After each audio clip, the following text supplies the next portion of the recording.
hold in my hands a work on Judges and Ruth by Professor David J. Engelsma, who's on my left-hand side here. This is Volume 5 of Unfolding Covenant History, an exposition of the Old Testament.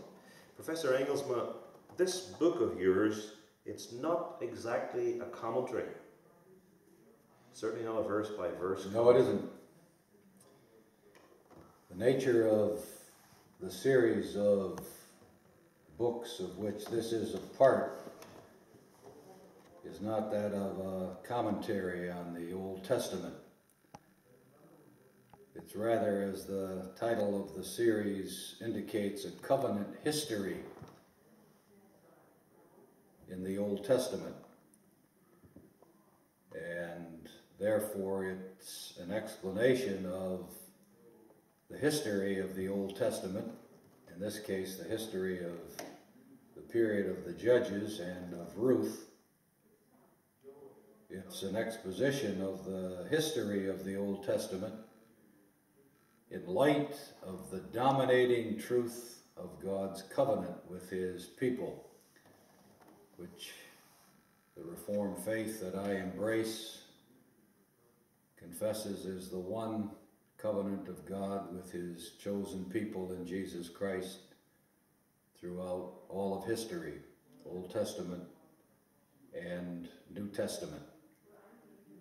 The book, therefore, looks at, and to some extent, explains the biblical account of the Judges and of Ruth in light of that theme of the covenant, and is at pains to show that the actions of the various judges and the incidents that took place in the history of the Judges, and especially God's salvation of His people by means of the Judges, all of that history was the unfolding and the realizing of God's covenant with His people. With regard to especially important sections of the book of Judges and Ruth, the book does offer explanation and does not shy away from the difficult portions, but is different in nature from a verse-by-verse or passage-by-passage commentary. Yes, a non-verse-by-verse commentary or treatment is perhaps especially appropriate for these Old Testament books like Judges. To comment on each verse, but to take the whole thing together is much more satisfactory, I think, particularly with a book like that. You wouldn't want to do it, obviously, with the book of Romans. No, I think you're right. I think this kind of explanation is legitimate and serviceable to the reading people of God. I trust that it can be of help to ministers for their own understanding of the history of the Judges, but this kind of treatment of that history is geared to the reading and understanding of the layman in the church. Yeah. Now, in teaching catechism to children,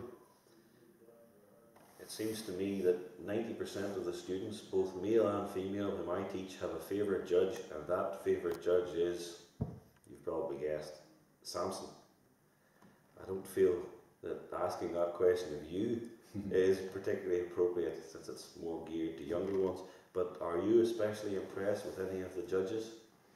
Do you have a favourite, so to speak? All of the judges have their outstanding virtue, and all of the judges have their glorious triumph over one or another of the enemies of God, and all of the judges display something of the saving work of Jesus Christ of His people. But I have no doubt about it that my favorite judge, to put it that way, is Jephthah, not Samson. His strength, of course, is appealing, but the weaknesses of Samson are also very prominent in his life. And I think that the judge Jephthah, about whom nothing is recorded of any failure on his part or any sin into which he fell to mar his career and to spoil his saving work. The judge Jephthah was the outstanding judge of Israel as far as I'm concerned. And my reasons for saying so include the fact that although he was mistreated by his own countrymen, exiled and scorned because obviously through no fault of his own he was an illegitimate child of his father, nevertheless, when the same people who had so abused him called on him for help in their extremity, he acceded to their request and came to their help. That's the sign of spiritual greatness, to put oneself aside for the sake of the kingdom of God. Jephthah was that kind of man. And then there was the incident. He was valorous too, of course. He defeated the enemy and delivered Israel from their enemy.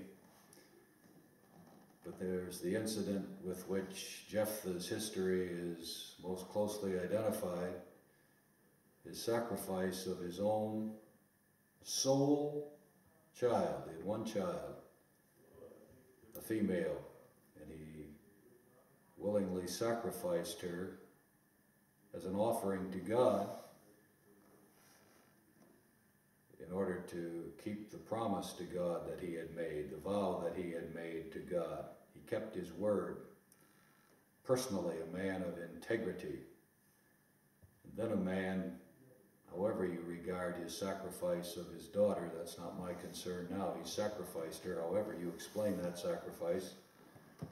A man who was willing to give up what is dear to a human being for the sake of keeping his word to God and for the sake of God's glory. He sacrificed his daughter in such a way that he had no offspring in Israel. And that's not the same as saying he had no grandchildren to dandle on his knee. But in the Old Testament, the hopes of the people of God were fixed on the coming of the Messiah, the promised Messiah. And seed, or children and grandchildren, were important to the Old Testament people of God with a view to the coming of Jesus Christ, and even in a way with regard to maintaining their membership in the covenant in the course of generations. And Jephthah sacrificed that all without missing a beat. Didn't take 2 days to deliberate whether he should keep his word and sacrifice his daughter. But as soon as she came out of the house to greet him, he sacrificed her as he had promised God he would do. That's an admirable man, a man that wins your heart, a man in whom you see something of the power of the working of the Holy Spirit already in the time of the Old Testament when the Spirit wasn't yet poured out. And I believe that that has practical application to us today in all kinds of ways. You face the question when you read the history of Jephthah, would I do that? will I do that when the requirement is made of me? And of course you're encouraged that if the Spirit worked that way in him, in the Old Testament, the Spirit of Christ will not let you down today in the New Testament. You know what I'm going to ask you now, though? I do. What's your answer? Jephthah did not physically offer up his daughter on an altar and kill her. You don't read of any of the children of God other than Abraham, under special circumstances again, whoever did such a thing. They offered up their children to Moloch, but even the heathen, or the unbelieving Israelites, knew better than to sacrifice their children physically to Jehovah, their God. That would be the only instance of that happening in the Old Testament. Jephthah was not that kind of man who would have done something like that. There was another way for him to offer up his daughter as a sacrifice. And the text, although it doesn't say that explicitly, I recognize that, nevertheless suggests that, and that was that by her father's decree, which speaks highly of the daughter, like father, like daughter, she remained unmarried all her life, devoting her life to God, which was then, in the Old Testament especially, a very costly sacrifice on the part of both of them. There's another remarkable woman treated in this book. I'm not now referring to the jail, the wife of Heber, but I'm thinking of Ruth. That's the second part of this book, of Judges and Ruth. What would you say to those who reckon the book of Ruth, short book, the shortest book of the Old Testament canon to that point, 4 chapters, some sort of romance, not that important for Christians today? My response to that would be that the content of the book of Ruth and the connection of the book of Ruth to the subsequent history of the covenant of God would indicate that the book of Ruth has its own unique and great importance. And the importance of the book of Ruth is twofold, especially. First of all, from Ruth and her husband Boaz eventually comes the Messiah, Jesus Christ. The book of Ruth, therefore, is of the greatest importance with regard to God's fulfillment of his promise that he would bring forth the Messiah, who is Jesus, from Israel. That would be one of the truths in the book of Ruth that every reader of the book of Ruth must appreciate and take to heart. And then, of course, the great Old Testament type of Jesus Christ comes from that woman as well, David. The second grand feature of the book of Ruth is that Ruth was a Gentile, not a Jewess. She married into the covenant people and became a great-great-grandmother of Jesus Christ. So that already at that time in the Old Testament, when salvation for the most part was limited to the physical descendants of Abraham, the Jews, God made strikingly plain that he would be the God of the Gentiles as well as the God of his elect Jews. When we Gentiles read the book of Ruth, every aspect of that history, then we have to be saying to ourselves, here's where I come in. grafted in. Yes. Here's where the way is being paved for my salvation. But then there are other aspects, practical aspects of the book of Ruth too, that are of importance to the church today. The Old Testament was written for our example, upon whom the end of the ages is come, according to 1 Corinthians. You have the wicked abandonment of the Old Testament church by Naomi and her family.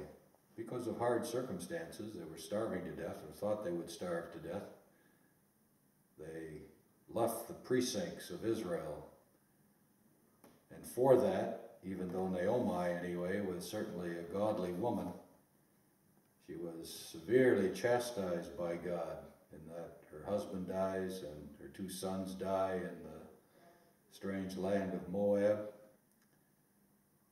I have no difficulty or doubt about it whatsoever that one who preaches and teaches the book of Ruth would make application to leaving the church, even for what we consider to be good reasons, and trying to find a life, a more comfortable life, or even a life of bare existence outside of the church and the fellowship of the church.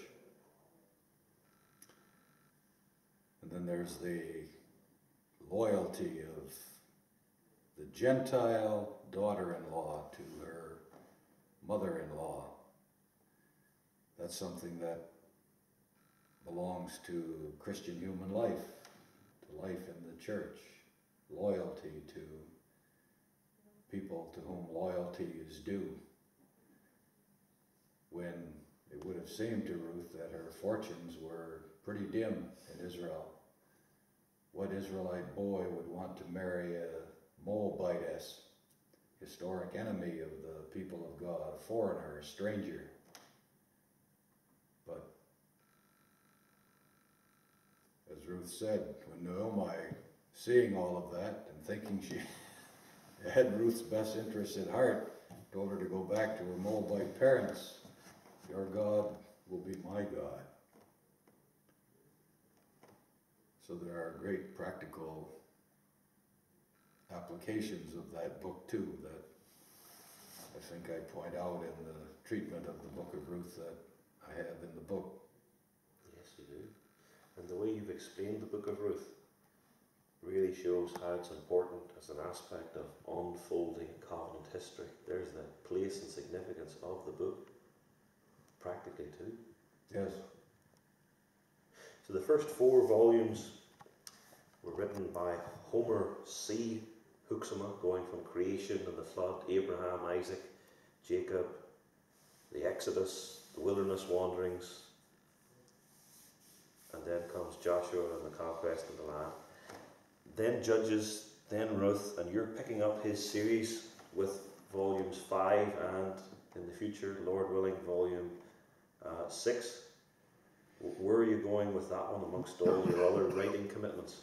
Professor Homer Huxema was one of my instructors for 3 years in the seminary. I studied Old Testament history with Homer C. Huxema.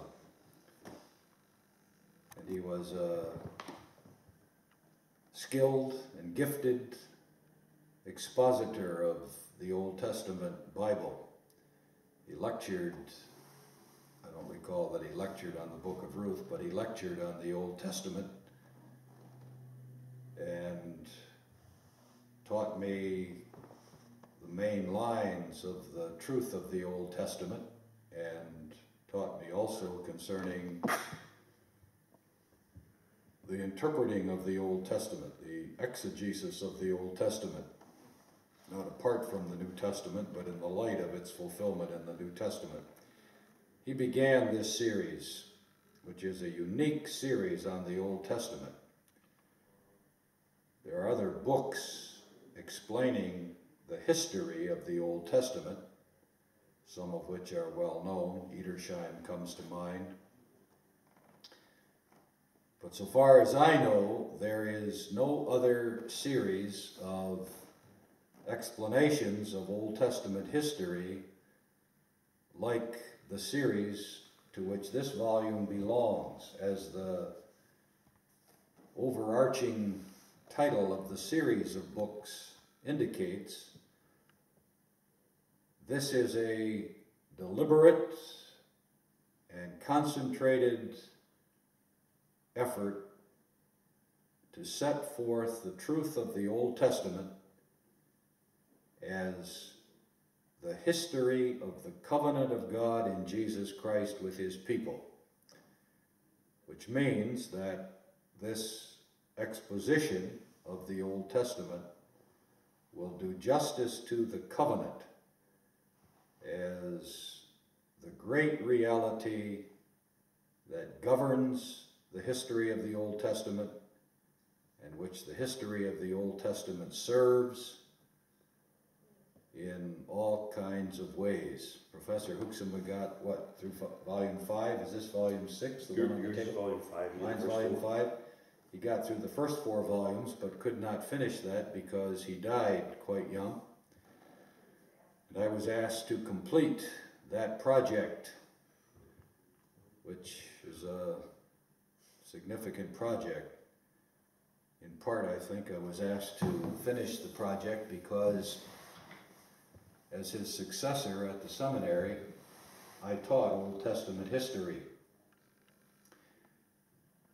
And now with regard to the future volumes, the publisher is after me with everything but bloodhounds and attack dogs to finish that project day after tomorrow.